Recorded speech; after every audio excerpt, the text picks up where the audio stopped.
Hi there, Justin here, and thank you for joining us for the next video of our course, Learning from Experience, Reflective Practice for Teachers. Now, if you remember in our last video, we started looking at describing, and then you shared your descriptions in the Canvas discussion. I shared my description of an experience I had with students staying quiet in breakout rooms in a Zoom class that I taught. Now, in this video, we're going to focus on the second stage of DIGPA, which is interpreting. When I think of interpreting, I think of like scientific analysis. So I chose a microscope as an image for this one, because interpreting is a lot like analysis in a laboratory.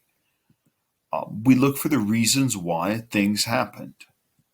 We don't know which reason is correct, but like in the scientific method, we form many hypotheses. So you remember my story about teaching in Zoom. This was it. How when I first started, in one of my first classes, I planned an activity in breakout rooms to interview their partners and then present their partners to the whole group. It was an early activity in a class about personal information. And I demonstrated the interview with one student, then had two other students demonstrate it in front of the whole group. Then I sent the students into breakout rooms in groups of 2 or 3. And after a minute, I started visiting the breakout rooms, and almost all of them were totally silent. This is description.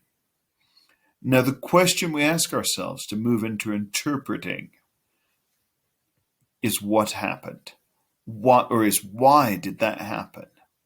So I don't actually know why the students were quiet, but I can guess.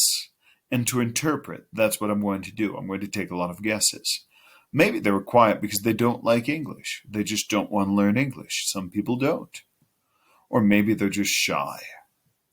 Or maybe my instructions weren't clear enough.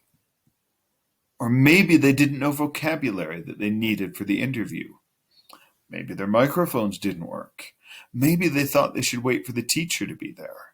Maybe they're used to classes where they can't talk. Maybe they were afraid of making mistakes. It's all maybe, because I don't know which of these is right. But when we interpret, we try to come up with as many possible reasons as we can. We focus on why something happened when we interpret. We don't have to find the right answer. We don't know what the right answer is, but we just want to try and find as many possibilities as we can. We list as many possible answers as we can. So that was my interpretation of the moment that I described earlier. So you can add your interpretations in the discussion forum below. You'll actually want to add your description from the previous activity so that it'll be clear what you're interpreting, and then you can make a list of interpretations. So I look forward to reading your ideas about why things happened here in the Canvas forum, and thank you for joining me for this video.